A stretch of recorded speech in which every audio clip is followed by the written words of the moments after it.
नमस्कार, आप देख रहे हैं इंडिया न्यूज पंजाब हिमाचल। मैं हूं आपके साथ तरनजीत। बुलेटिन की शुरुआत करते हैं। आज पंजाब कैबिनेट की बैठक हो सकती है। दोपहर 3 बजे बैठक हो सकती है। वीडियो कॉन्फ्रेंसिंग के माध्यम से ये बैठक होगी। बैठक में कोरोना से जुड़े फैसलों पर मोहर लग सकती है। आपको बता दें कि आज पंजाब कैबिनेट की बैठक हो सकती है। दोपहर 3 बजे के करीब ये बैठक हो सकती है। इस बैठक में कई अहम फैसले लिए जा सकते हैं। खासतौर पर कोरोना से जुड़े अहम फैसलों पर मोहर लग सकती है इस बैठक में, जो कि दोपहर 3 बजे आज होने वाली है। तो बड़ी खबर आपको बता देते हैं, वीडियो कॉन्फ्रेंसिंग के माध्यम से आज फिर से पंजाब कैबिनेट की अहम बैठक हो सकती है। बीते कुछ दिन पहले भी पंजाब कैबिनेट की बैठक हुई थी, जिसमें कई अहम फैसले लिए गए थे। और अब एक बार फिर से पंजाब कैबिनेट की बैठक हो सकती है, जिसमें कोरोना से जुड़े कई फैसलों पर मोहर लग सकती है। और आपको बता दें कि वीडियो कॉन्फ्रेंसिंग के जरिए ये बैठक होगी। लगातार पंजाब में बैठकों का सिलसिला जारी है। जिस तरीके से पंजाब में लगातार कोरोना पॉजिटिव मरीजों की गिनती में इजाफा हो रहा है, उसे देखते हुए पंजाब सरकार की तरफ से मीटिंगों का सिलसिला लगातार जारी है। वीडियो कॉन्फ्रेंसिंग के जरिए मीटिंग्स होती हैं और एक रणनीति तैयार की जाती है। फिर चाहे कोरोना की बात की जाए या फिर बाकी मुद्दों की बात की जाए, प्रदेश के अन्य मुद्दों की बात की जाए।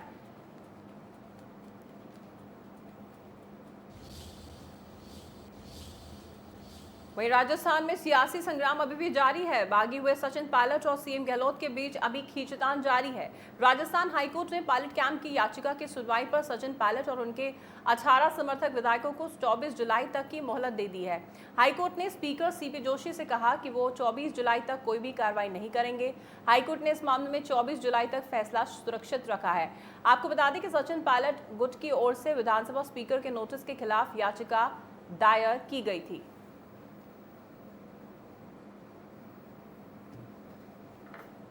बहस पूरी हो चुकी है। आज हमको रेस्पोंडेंट बना दिया था भाई, उनको सुन लिया पूरा कोर्ट ने, हमको इंटरव्यू मान लिया और अब उन्होंने फैसला रिजर्व कर लिया है।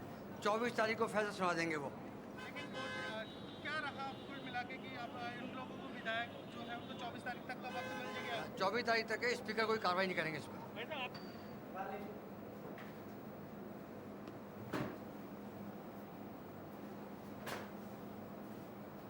वहीं देश में कोरोना तेजी से फैल रहा है। पिछले 24 घंटे में कोरोना के 36,000 से ज्यादा नए मामले सामने आए हैं। वहीं कोरोना मरीजों की संख्या 11,94,000 के पार जा चुकी है। इस महामारी के कारण अब तक 28,700 से ज्यादा लोगों ने अपनी जान गंवा दी है। वहीं पिछले 24 घंटों में करीब 671 लोगों ने अपनी जान गंवाई। जानकारी के मुताबिक इस वक्त देश में कोरोना बिहार, यूपी, कर्नाटक में तेजी से फैल रहा है। हालांकि अगर दिल्ली की बात की जाए तो दिल्ली में अब काफ़ी बेहतर हालात हुए हैं, रिकवरी रेट काफ़ी अच्छा है। वहीं दूसरी तरफ अब जो कुल पेशेंट्स हैं वो भी, उनकी गिनती भी कम देखने को मिली है। तो दिल्ली से अच्छी खबर ज़रूर है, दिल्ली में कोरोना से हालात स्थिर हुए हैं। वहीं अगर बात की जाए बाकी जगहों की, कर्नाटक की बात की जाए, बिहार की बात की जाए, तो वहाँ पर हालात बिगड़ते जा रहे हैं। लगातार मामलों में इजाफा हो रहा है। वहीं पंजाब में जहाँ एक तरफ स्थिति काफ़ी बेहतर थी, अब मामलों में इजाफा हो रहा है। सो कहीं ना कहीं इसके पीछे की वजह है लॉकडाउन खुलने के बाद से लोगों की लापरवाही बताई जा रही है। और ज़्यादातर जो कोरोना वायरस की चपेट में आ रहे हैं वो लोग वही हैं जिनका एज ग्रुप ज़्यादा है या फिर जिनको और कॉम्प्लिकेशंस हैं, डायबिटीज़ है। खासतौर पर डायबिटीज़ पेशेंट्स को सावधान रहने की बहुत ज़रूरत है।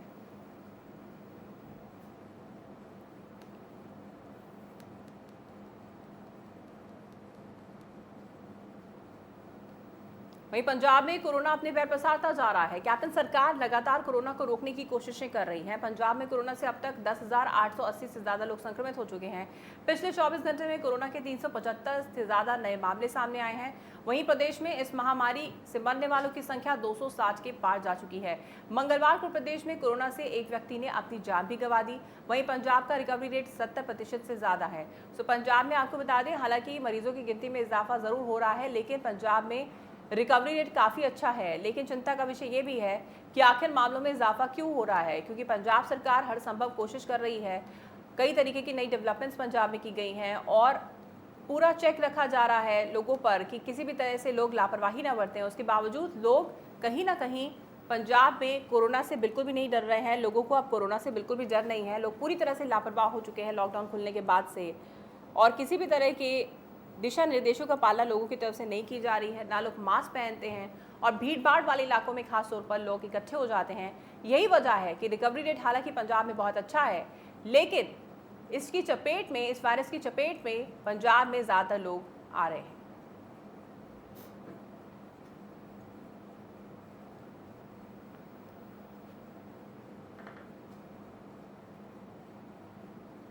तो पंजाब में कोरोना के मामले लगातार बढ़ रहे हैं। अलग अलग जिलों की अगर बात की जाए, जहां एक तरफ कुछ जिले कोरोना मुक्त हुए थे, वहीं अब उन जिलों में भी केसेस देखने को मिल रहे हैं, जिसके पीछे की वजह खुद लोग हैं। लोग बिल्कुल भी सावधानी नहीं बरत रहे हैं। कोरोना के चलते जो प्रिकॉशंस देने चाहिए वो उनकी तरफ से नहीं लिए जा रहे हैं, जिसके चलते मामलों में इजाफा होता नजर आ रहा है पंजाब में।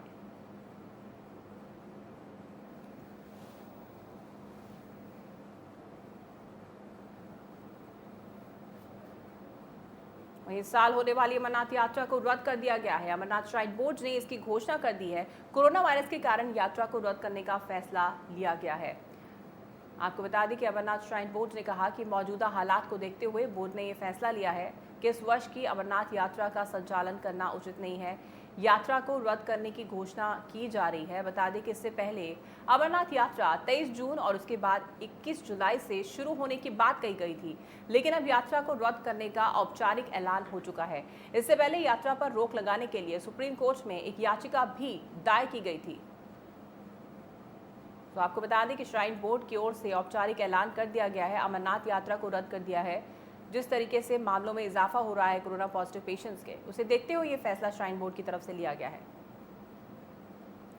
वहीं बरगाड़ी बेअदबी मामले पर पूर्व कैबिनेट मंत्री सोहन सिंह टंडन ने कैप्टन सरकार पर निशाना साधा है। कटाक्ष करते हुए पूर्व मंत्री ने कहा कि पंजाब के लोगों को गुमराह करने के लिए सरकार ने फिर से बेअदबी का मामला उठाया है। कांग्रेस मुद्दों से लोगों का ध्यान भटकाकर सत्ता में आई है, लेकिन प्रदेश में अभी तक विकास का नामो निशान भी नहीं है। उन्होंने कहा कि अगर आगे भी सरकार इस तरह की बयानबाजी करने से बाज नहीं आती है तो धार्मिक भावनाओं को आहत करने के मद्देनजर कैप्टन सरकार के खिलाफ मामला दर्ज करने की मांग उठाई जाएगी।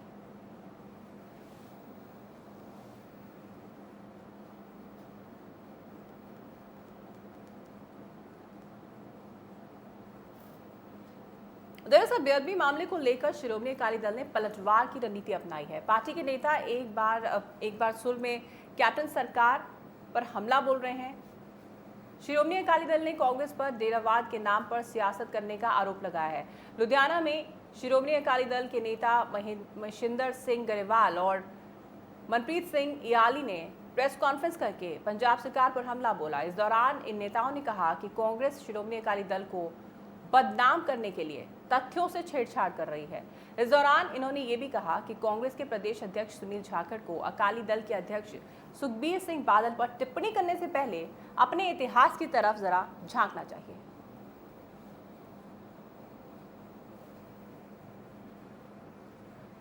तो शिरोमणि अकाली दल ने कांग्रेस पर आरोप लगाया, कहा कि कांग्रेस ने डेरावाद के नाम पर सियासत की है और कहा कि सियासत करने से पहले सुनील जाखड़ को खुद को देखना चाहिए।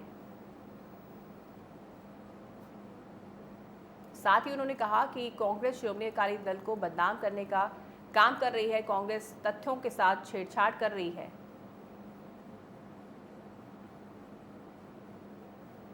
आपको बता दें, फतेहगढ़ साहब पहुंचे श्री अकाल तख्त साहब के जथेदार ज्ञानी हरप्रीत सिंह ने युवाओं, मजदूर और किसानों के लिए नए प्रोजेक्ट शुरू करने की बात कही है। इसके तहत उन्होंने इस वर्ग को स्वावलंबी बनाने की कवायद पर बला दिया। आपको बता दें कि इस दौरान जब सिरसा पोशाक मामले में अकाली दल के अध्यक्ष सुखबीर सिंह बादल को लेकर सवाल पूछे गए तो ये सवाल टालते हुए दिखाई दिए।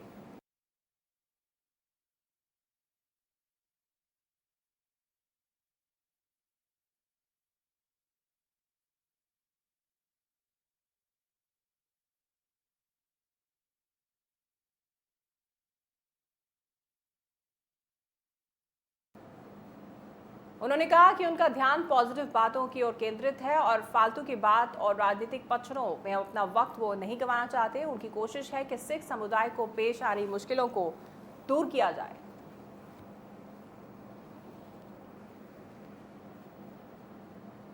यूनिवर्सिटी के बाबा बंदा सिंह बहादुर इंजीनियरिंग कॉलेज फतेहगढ़ साहब के और गुरु नानक इंजीनियरिंग कॉलेज लुधियाना के जोड़े कंप्यूटर साइंस नाल संबंधित माहर टीचर्स ने उन्होंने एक एकत्रता जी मीटिंग्स बुलाई है।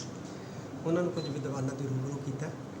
आने वाले समय के असीं श्री अकाल तख्त साहिब वालों साडे नौजवानों लई, साडे किसानों लई, साडे मतलब मजदूरों लई असीं कुछ प्रोजेक्ट जिहड़े ने वो लैके आवांगे ताकि असीं सारे जिहड़े रल मिल के काम कर सकीए और अपनी आर्थिकता नूं उच्चा चक सकीए ਸਮਾਜਿਕ ਜੀਵਨ ਜਿਹੜਾ ਸਾਡਾ ਬਿਹਤਰ ਹੋ ਸਕੇ ਔਰ ਅਸੀਂ ਗੁਰਮਤਿ ਦੇ ਧਾਰਨੀ ਵੀ ਨਾਲ ਪੜ੍ਹ ਸਕੀਏ।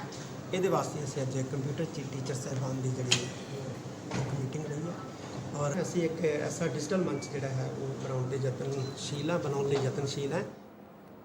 वहीं अक्सर अपने विवादित बयानों को लेकर चर्चा में रहने वाली त्रिपुरा के मुख्यमंत्री बिप्लब कुमार देव ने एक और ऐसा बयान दिया जिसके चलते उन्हें फिर से बहस का पात्र बनना पड़ा।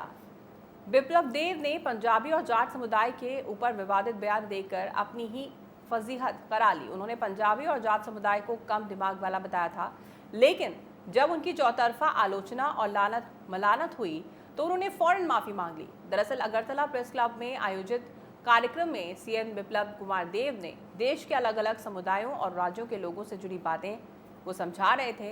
इस दौरान उन्होंने कहा कि अगर पंजाब के लोगों की बात करें तो लोग उन्हें पंजाबी कहते हैं, एक सरदार हैं। सरदार किसी से डरते नहीं हैं, वे बहुत ताकतवर होते हैं, हालांकि उनका दिमाग कम होता है।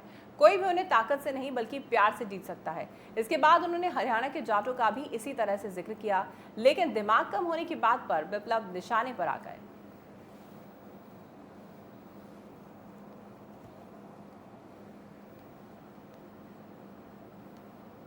तो इस तरह का बयान बिप्लब कुमार देव ने दिया, जिसके बाद उनकी काफ़ी आलोचना हुई और उनका विरोध किया गया लोगों की तरफ से। वहीं आपको बता दें कि इसके तुरंत बाद उन्होंने कुछ ही देर बाद ट्विटर के जरिए माफ़ी भी मांगी और उन्होंने कहा कि भावनाओं को ठेस पहुंचाने के चलते मैं व्यक्तिगत रूप से क्षमा प्रार्थी हूँ।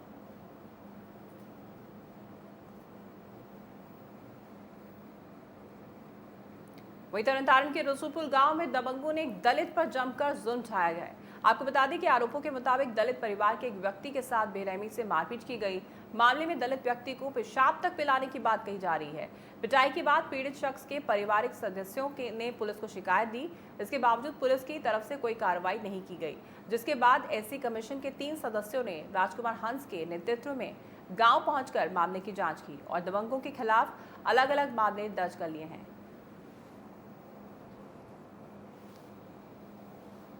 तो तरनतारण में दलित पर दबंगों की तरफ से अत्याचार किया गया, दलित के साथ मारपीट का मामला सामने आया है। वहीं हिमाचल प्रदेश में भी कोरोना अपना कहर बरपा रहा है। प्रदेश में अब तक कोरोना से 1660 के पास संक्रमितों की संख्या पहुंच चुकी है। हिमाचल में कोरोना से 560 से ज़्यादा एक्टिव केस हैं। वहीं इस जानलेवा बीमारी के कारण अब तक 12 लोगों ने अपनी जान गंवा दी है, जबकि अब तक 1075 से ज़्यादा लोग कोरोना से ठीक हो चुके हैं।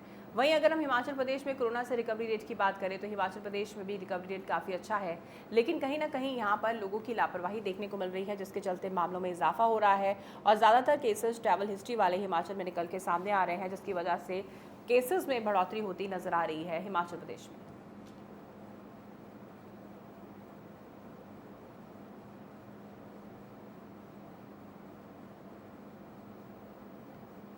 तो 24 घंटे में 33 नए मामले हिमाचल प्रदेश में सामने आए हैं, जिसके चलते हालांकि हिमाचल सरकार की तरफ से सख्ती जरूर की जा रही है और तमाम कदम उठाए जा रहे हैं कोरोना की रोकथाम के लिए। वहीं हिमाचल में बस किराया बढ़ाए जाने पर विपक्ष नेता मुकेश अग्निहोत्री ने जयराम पर हमला बोला है। उन्होंने कहा है कि कोरोना के चलते प्रदेश की जनता पहले से ही आर्थिक मंदी से जूझ रही है, उसके ऊपर सरकार ने किराया बढ़ाकर जनता पर आर्थिक दबाव डाला है। केंद्र सरकार भी लगातार पेट्रोल डीजल के दाम बढ़ा रही है और अब राज्य सरकार ने बस का 25% किराया बढ़ाकर जनता पर दोहरा वार किया है। मुकेश अग्निहोत्री ने कहा कि यह फैसला जनता के हित में नहीं है, इसीलिए तुरंत जयराम ठाकुर सरकार को वापस लेकर इस फैसले को जनता के हित में सोचना चाहिए।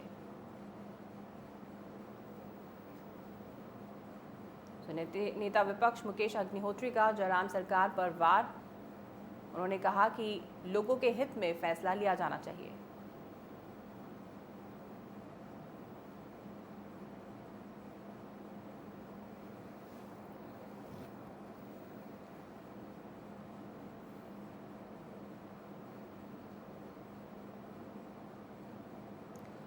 वहीं बस किराया बढ़ाने के बाद प्रदेश में जयराम सरकार के खिलाफ जगह जगह प्रदर्शन हो रहा है। इसी कड़ी में कुल्लू में भी जोरदार प्रदर्शन किया गया। इस दौरान कुल्लू सदर से कांग्रेस विधायक सुंदर सिंह ठाकुर ने सरकार पर हमला बोलते हुए कहा कि कोरोना काल में सरकार को जनता को राहत देने के लिए बिजली, पानी और टैक्स माफ करना चाहिए, लेकिन वो बस किराया बढ़ाकर जनता पर और बोझ डाल रही है।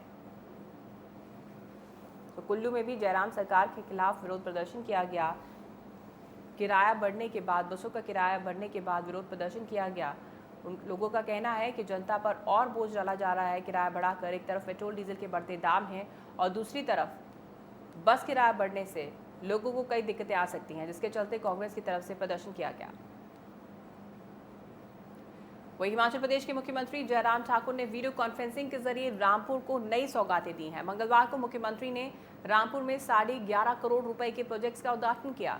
इनमें इंदिरा मार्केट में 5 करोड़ 30 लाख की लागत से बना कार पार्किंग, डिग्री कॉलेज में 2 करोड़ 45 लाख रुपए से बना कॉमर्स ब्लॉक, 91 लाख की लागत से बना प्राथमिक स्वास्थ्य केंद्र फाचा भवन, 85 लाख रुपए की लागत से ननखड़ी क्षेत्र के कुंगल बाल्टी पंचायत के कुंगल जलापूर्ति योजना। इसके अलावा 1 करोड़ 55 लाख रुपए की लागत से शिंगला पंचायत में ग्रेविटी सिंचाई योजना भी शामिल है। इस मौके पर मुख्यमंत्री ने शिमला से वीडियो कॉन्फ्रेंसिंग के जरिए लोगों को संबोधित करते हुए कहा कि अभी बहुत से दूसरे काम हैं जिनका लोकार्पण किया जाना है, लेकिन कोरोना के संक्रमण को देखते हुए मुमकिन नहीं हो पा रहा है।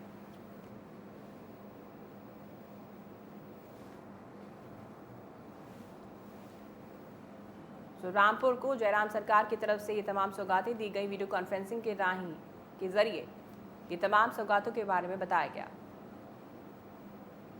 वहीं सोलन में बीजेपी कार्यालय बनाने के लिए खरीदी गई जमीन अब खिसकती हुई नजर आ रही है। दरअसल बीजेपी ने 2016 में दीनानाथ नाम के एक शख्स से 90 लाख रुपए में 1 बीघा जमीन का सौदा किया था और 95 लाख रुपए भी उसी वक्त दीनानाथ को दिए थे, लेकिन उसके बाद बीजेपी इस जमीन के लिए बकाया राशि देना भूल गई और अब बीजेपी अध्यक्ष आशुतोष वैद्य की नियुक्ति के बाद ये मामला सामने आया है। जब ये मामला पुलिस तक पहुंचा तो एक के बाद एक परतें खुलने लगी। जमीन विक्रेता के मुताबिक जमीन का सौदा बिना नाम के तय हुआ था। इतना ही नहीं, अब ये जमीन किसी और को महज 26 लाख रुपए में बेची जा चुकी है, जिसने कई सवालों को जन्म दिया है और इसका जवाब पुलिस की कार्रवाई के बाद ही मिलेगा।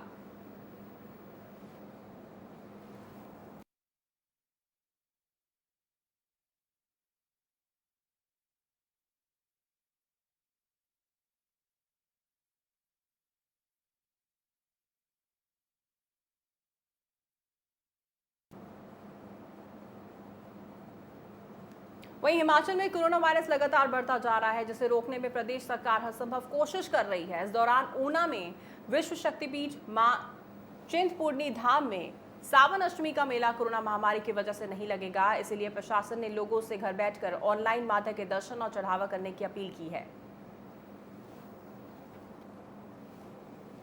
तो कोरोना के चलते अष्टमी मेला इस बार नहीं लगेगा। वहीं हिमाचल का विश्वविख्यात शक्तिपीठ श्री नैना देवी में श्रावण मेला शुरू हो गया है। ये मेला 29 जुलाई तक चलेगा। मां के दरबार को फूलों और गुब्बारों से सजाया गया और पूरे विधि विधान से मंत्रोच्चारण के साथ मेले का आगाज किया गया। इस दौरान मंदिर में चुनिंदा लोग मौजूद थे। कोविड के चलते इस बार श्रद्धालु मेले का आनंद नहीं ले पाएंगे, लेकिन सोशल मीडिया के जरिए श्रद्धालु मां नैना के दर्शन कर सकते हैं। वहीं मंदिर में पुजारी ने कहा कि बेशक कोविड के चलते इस बार मेला सादगी से मनाया जा रहा है, लेकिन आने वाले 10 दिनों तक पूरे विधि विधान के साथ पूजा अर्चना की जाएगी ताकि कोरोना महामारी से विश्व को निजात मिल सके।